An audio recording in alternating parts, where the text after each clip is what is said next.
Merci pour votre constante fidélité à Chérifla Télévision. Mesdames et messieurs, bonsoir.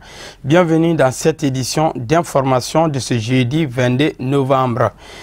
Tenue de la traditionnelle conférence nationale annuelle du bureau exécutif de l'ADN Mali, c'est mercredi 21 novembre dans la grande mosquée chérifienne sise à Bankoni Djankinebougou. Elle s'inscrit dans le cadre du programme des festivités commémoratives de la naissance du saint prophète Mohamed, paix et salut sur lui. Objectif, faire le bilan des activités organisationnelles et financières de l'ADN Mali. La cérémonie a enregistré la présence des responsables de l'ADN Mali et des délégués des sections de la dite association. Fatmata Kane et Mohamed Traoré. Organisée par le Bureau exécutif national, cette conférence nationale vise à faire l'état des activités annuelles de l'ADN Mali. C'est un espace permettant aux membres et aux délégués des sections en particulier, ainsi que les responsables de l'association, d'échanger et plancher sur l'état d'évolution des projets pour l'atteinte des objectifs. Aujourd'hui, on a d'abord fait le point des activités passées, à savoir toutes les activités qu'on a eu à mener d'après le Congrès. Il s'agit des conventions nationales, des conventions extraordinaires. Après ces activités-là, il y a également des manifestations qu'on a eu à faire. Par exemple, le Ziara à Tamani, le Ziara à Donymana, à Ashura, les anniversaires du guide spirituel Seyyid Cherif Ousmane Madane Haïdara, les anniversaires de Seyyid de Badra Ali, Hassan, Hussein, Fatmata Zahara, etc., etc. Donc c'est ces activités-là qu'on a eu à faire les années passées. Jusqu'à aujourd'hui, c'est ce compte rendu qu'on a eu à faire aux délégués qui sont présents à la conférence nationale. Donc pendant ce Maouloud également, alors c'est l'occasion pour les délégués, surtout les militants et les sympathisants, de venir vraiment exprimer leur engagement, renforcer leur savoir-faire, leur cohésion, leur unité pour que les objectifs de l'association soient atteints, à savoir la satisfaction du guide spirituel dans ses activités. Nous sommes là pour le soutien du guide spirituel Seyyid Cherif Ousmane Madane Haïdara. Tout ce que l'association Ansardine mène, on le fait pour soutenir, pour que le guide spirituel des Ansar Seyyid Cherif Ousmane Madane Haïdara arrive à exécuter en tout cas ses missions, ses travaux, ses ambitions à la satisfaction du musulman, à la satisfaction du peuple malien, à la satisfaction de l'humanité tout entière. Lors de cette rencontre regroupant toutes les sections de l'ADN Mali, plusieurs points ont été évoqués relatifs aux grandes réalisations de l'association et des projets en cours, notamment la mission nationale de sensibilisation, la mise en place des nouvelles structures, la gestion des Chérifla Impression, entre autres. Dans l'exercice 2017-2018, nous avons retenu alors des grandes réalisations, à savoir la réalisation de Chérifla TV qui est en train d'avancer sérieusement, la réalisation en tout cas des travaux à Donymana, des travaux à Tamani, la construction des centres de santé à Kouchala, Bessoba, la réalisation des résidences dans beaucoup de sections. Alors vraiment, il y a beaucoup d'activités qui ont été réalisées. Il y a beaucoup de travaux qui sont à la base du développement de l'association Ansardine, qui est là aussi pour soutenir notre Seyyid Cherif Ousmane Madane Haïdara. La semaine du Maouloud vraiment est là. Alors les délégués sont venus de partout.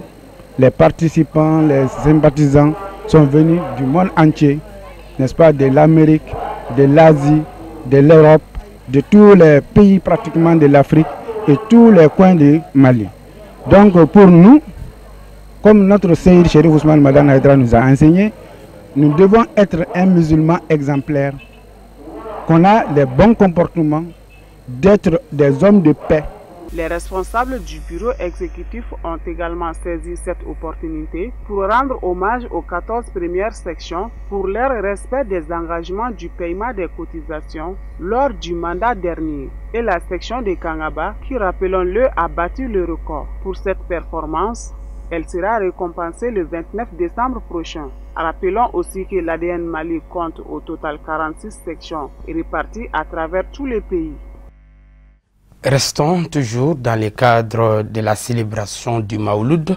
Une journée d'information et de sensibilisation a eu lieu ce mardi 20 novembre dans la grande mosquée du guide spirituel des Ansar, Seydi Chérif Ousmane Madani Haïdara, président du groupement des leaders spirituels musulmans du Mali. Cette journée ouverte au grand public était axée sur 4 thèmes, dont la planification familiale, l'accident vasculaire cérébral et l'hygiène publique. On fait le point avec Tata Touré et Foussini Keita. Cette journée vise à informer et à sensibiliser le grand public sur les risques de la non-pratique de l'hygiène, à l'adénome de la prostate, plus particulièrement à l'hypertension artérielle, qui est la plus fréquente des affections cardiovasculaires, touchant environ 20% de la population. Initiée par la Commission de la Santé en partenariat avec la Fédération des Ansar dans le cadre de la célébration du Maouloud, édition 2018. Et qui dit adénome? Adénome, c'est une tuméfication, une masse dans la prostate. Et cette masse, si ça augmente, qui est bénin, si ça augmente, il y a les urétères, les voies urinaires qui quittent le rein et qui viennent dans la vessie. Et si là où les voies urinaires tombent dans la vessie, qu'on appelle lumière, si ça s'est bouché par la masse, il va de soi que la personne aura peu d'urine ou n'aura pas d'urine. Et si la vessie, la porte de la vessie qui s'ouvre dans l'urètre, c'est-à-dire qui s'ouvre dans le canal urétère pour être évacué, si aussi cette voie ou bien cette lumière est bouchée ou est diminuée, ça va de soi que l'urine va stagner dans la vessie et l'évacuation serait difficile ou peu. Donc nous sommes là aujourd'hui, c'est la maladie de 3e âge, mais on voit ça même sur les jeunes, bien que c'est rare. L'AVC, c'est le fait de tomber sous l'effet de l'élévation des pressions artérielles, de la tension artérielle qu'on appelle tension Yelena. Si la tension atteint un certain niveau, souvent ça provoque des céphalées, des maux de tête, et souvent la personne tombe. Et si la personne tombe, nous voyons qu'il y a une partie qui ne fonctionne pas de son corps, qui ne fonctionne pas. Et ça a des conséquences terribles. Ça peut amener même la mort, ça peut amener des handicaps qui durent. Donc nous sommes là aujourd'hui pour expliquer ça aux ceux qui sont venus pour le monde et à tout le monde. Les participants venus de plusieurs localités du pays estiment que l'implication de tout un chacun est nécessaire pour la préservation de la santé des pèlerins. Avant de remercier la Commission de la Santé pour cette initiative qui contribue à la promotion de la santé. La planification familiale, nous savons aujourd'hui qu'il y a tout un programme national autour de cette planification. La planification familiale au Mali, le terme, c'est l'espacement de naissance. Et l'espacement de naissance est bénéfique pour la famille, pour la maman et pour les bébés. Pour la famille, ça diminue le coût des dépenses dans la famille pour le mari. Puisque une grossesse, c'est égal à des coûts. Et qui dit espacer les grossesses alors dit diminution des coûts. Pour la femme, chaque fois qu'il y a grossesse, il y a, vous savez, l'utérus, c'est lui l'appareil de conception. Donc il y a des problèmes pour l'utérus. Et qui dit qu'il y a des problèmes pour l'utérus, pour que la masse populaire puisse comprendre, il y a problème pour la femme. Et nos mamans savent, à chaque grossesse, c'est la consultation, c'est les petites malaises, c'est les petites maladies. Et si on allait à espacer ça, ça va les soulager de leur mal. Et pour le bébé, un bébé qui est au sein, il y a un autre qui est en conception. Celui qui est au sein ne pourra pas téter comme il le faut. Et nous savons que le sein, c'est aussi un aliment, c'est aussi la boisson, c'est aussi des médicaments. Donc, il n'aurait pas profité de tous ces avantages. Il y a un second. Ce second aussi va venir, la maman ne pourra pas s'occuper de lui comme il le faut. Il va faire des petites maladies, augmenter encore les dépenses. Et alors, lui aussi, il sera fragilisé. Signalons que la Commission de santé entend multiplier d'autres initiatives dans le seul but de contribuer au renforcement de la santé. Voilà, autre actualité, dans le cadre des festivités du Mawlud 2018, les Ansar ont organisé une cérémonie au cours de laquelle des élèves coraniques ont tour à tour récité et expliqué certaines règles de l'islam devant un parterre de leurs camarades et parents d'élèves coraniques. Des cadeaux ont été remis aux élèves participants en présence de Chérif Bourama Haïdara. C'était hier, mercredi 21 novembre à Bankouni. Abdou Karim Sako et Abdoulaye Sogodogo étaient présents pour Chérif La TV. Cette activité s'inscrit dans la logique des festivités de la célébration du Mawlud, anniversaire de la naissance du prophète Mohammed, paix et salut sur lui. Au total, ce sont 31 élèves coraniques venus de 30 quartiers du district de Bamako à participer à la présente activité de récitation de certaines règles islamiques relatives notamment aux 5 piliers de l'islam, aux droits des parents sur leur progéniture et vice-versa, mais aussi et surtout les principes de la Bayatul Islamiyya. Des thèmes aussi variés que divers que les récitants ont expliqués à l'assistance. Des cadeaux composés de foulards et de jouets pour enfants ont été décernés. Pour les organisateurs, il s'agit d'inculquer aux enfants les principes fondateurs des enseignements de l'islam sans lesquels la pratique de la religion musulmane n'est point valable. On ne peut pas être un bon musulman sans connaître les piliers de l'islam. Il y a une obligation, dans chaque prière. Il y a l'intention, comme les enfants viennent de nous apprendre ça tout de suite là. Je lance un appel aux parents d'élèves de motiver les enfants pour qu'ils puissent apprendre les règles de l'islam. L'importance de ces événements, c'est pour former nos enfants à l'égard de notre religion, qui est une religion de la tolérance, qui est une religion authentique. Cet événement, c'est un peu, je peux le dire, traditionnel. Chaque année, nous organisons ça au sein du Mawlud que nous commémorons chaque année. Les enfants, ils doivent connaître ce que leurs parents aiment, qui est la religion. Ils doivent aussi connaître les piliers de leur religion et les obligations de leur religion. C'est pour aussi distraire les enfants, comme c'est une fête de Mawlud. Les enfants aussi doivent connaître que leur couche n'est pas à oublier, que leur couche aussi est prise en considération au sein de l'association Ansardine. Nous sommes très heureux aujourd'hui parce que les interventions des enfants, c'était très bien. Vraiment, on a compris beaucoup de choses. Ils nous ont parlé de beaucoup de choses concernant les droits entre époux et épouses, entre voisins. Beaucoup de choses on a compris. Au dire des organisateurs, cette activité a été initiée par le guide des Ansar, Chérif Ousmane Madani Haïdara, depuis 1994. La rencontre a pris fin par des bénédictions formulées par Chérif Bourama Haïdara. Voilà, c'était la grande page consacrée dans cette édition aux festivités du Mawlud 2018 du guide spirituel des Ansar à Seyd Chérif Ousmane Madani Haïdara. Vivement la 35e édition. Sur tout autre plan, la 10e édition du petit déjeuner professionnel, une rencontre d'échange avec le ministre de la Jeunesse, de l'Emploi et de la Construction citoyenne sur la problématique du développement du capital humain et de l'amélioration de l'employabilité des jeunes au Mali. C'était ce jeudi 22 novembre au Conseil national du patronat du Mali en présence de plusieurs chefs de secteur privé. Samaïra Sanogo et Samba Traoré. Ces petits déjeuners professionnels, deuxième du genre, visent à instaurer un partenariat plus efficace entre les décideurs politiques et le secteur privé pour tout ce qui concerne l'emploi, la formation et le développement des compétences au Mali. Je retiens que les chefs d'entreprise à travers le Conseil national du patronat du Mali sont engagés à accompagner le gouvernement pour l'employabilité des jeunes, pour l'insertion socio-économique des jeunes. Je suis très satisfait de la rencontre.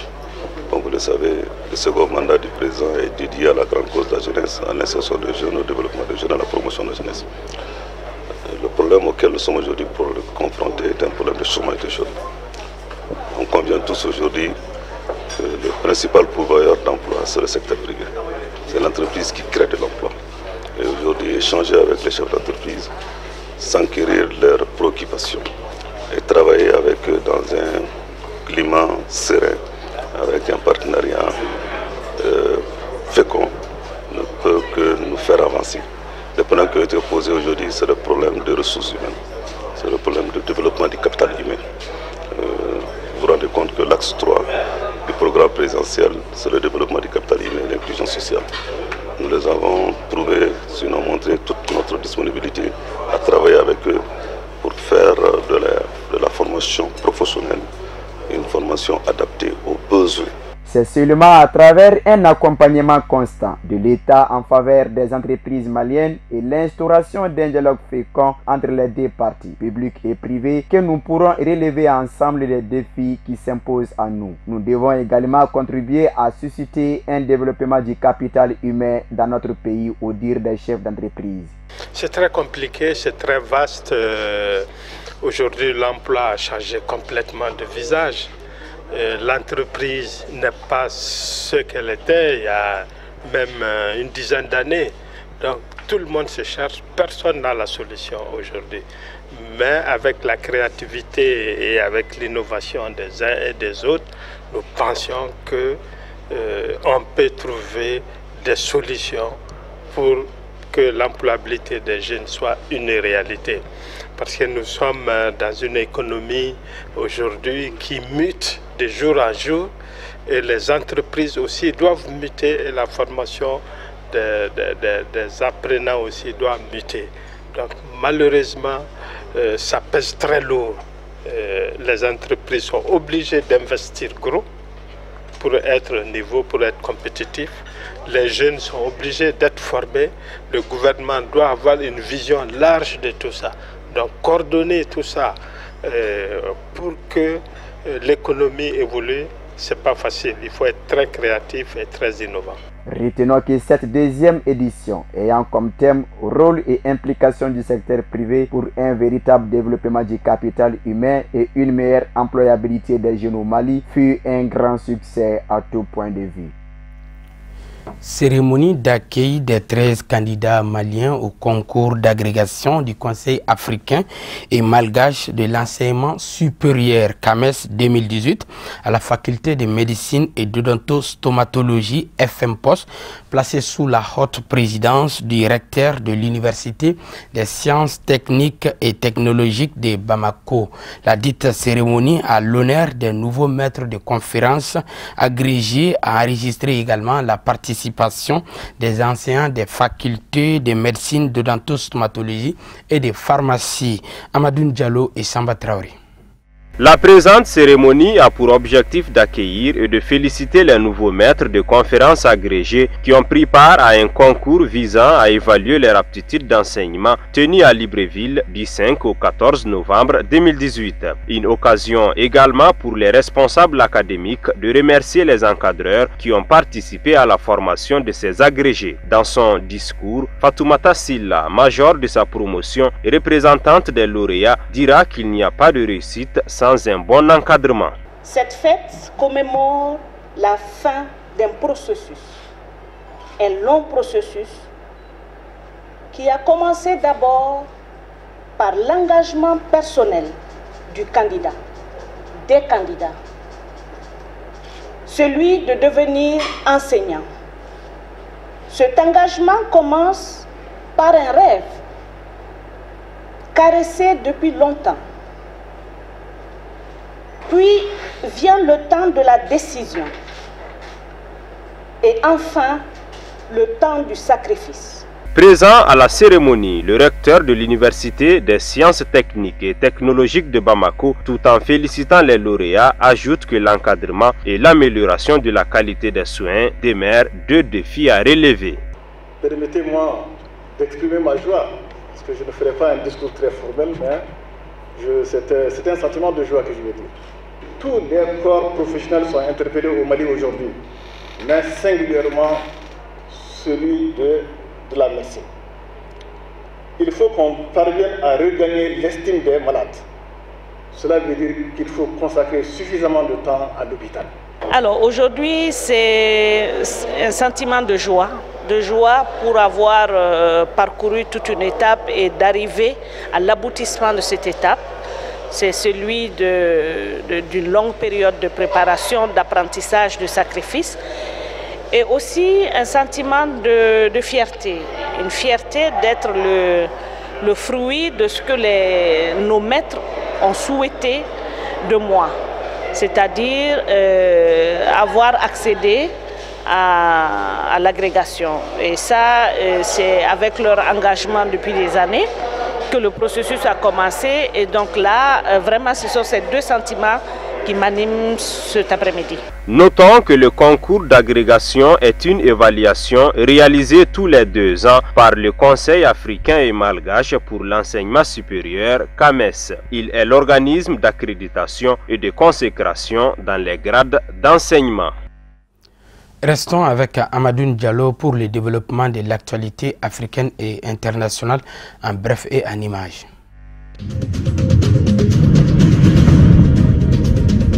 21 candidats sont en lice alors que la campagne électorale pour la présidentielle en République démocratique du Congo s'est ouverte ce jeudi 22 novembre. Mais tous ne sont pas rentrés au pays. Mercredi, le candidat de la nouvelle coalition d'opposition Lamuka, Martin Fayulu, a fait son retour à Kinshasa. Il représente plusieurs des poids lourds écartés de la course, dont l'ancien président Jean-Pierre Bemba et l'ex-gouverneur du Katanga, Moïse Katumbi. Après sa tentative de désigner un candidat unique, l'opposition apparaît toujours divisée à un mois du scrutin.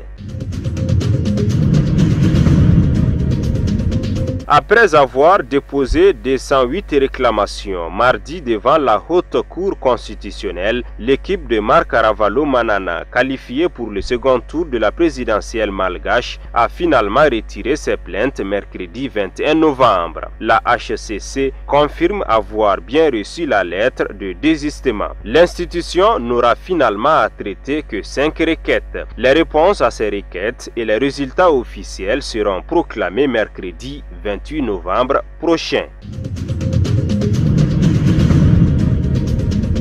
Au Nigeria, retour sur la nouvelle démonstration de force à 3 mois de l'élection présidentielle des djihadistes du groupe Boko Haram. Depuis le week-end dernier, 44 soldats ont été tués dans des attaques de bases militaires ainsi que 9 agriculteurs dans le nord-est du pays. Ces victimes s'ajoutent à plusieurs dizaines d'autres tombés sous les balles d'une des factions dirigées par Abou Moussab al-Barnawi, le fils du fondateur du groupe armé. Ces attaques dans des communautés agricoles ont pour objectif le vol de nourriture et l'enlèvement de civils. L'ancien président angolais José Eduardo dos Santos a réfuté mercredi les accusations de son successeur João Lourenço d'avoir vidé les caisses de l'État dans un nouveau bras de fer entre les deux hommes. João Lourenço a affirmé au journal portugais Expresso paru ce week-end avoir trouvé les coffres de l'État vides. Il a dirigé l'Angola jusqu'en septembre 2017, un règne de 38 ans au cours duquel il a mis l'économie du pays en coupe réglée. Il a finalement cédé les rênes du pouvoir à João Lourenço, également membre du mouvement populaire de libération de l'Angola.